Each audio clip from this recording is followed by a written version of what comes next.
Wala talo mo. Binahalan po doon ng Ondoy. Ah, doon, ano. Opo. Lubog yung buong bayan, palengke. Parang ilog oh.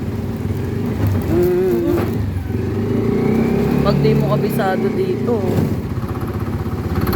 Si kuya magpapad ka pa yata. Ayan na.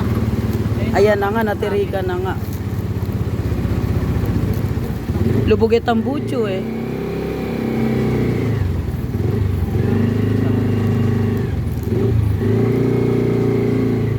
Ano ba? Ano nangyari? Hindi na makano yung tambucho.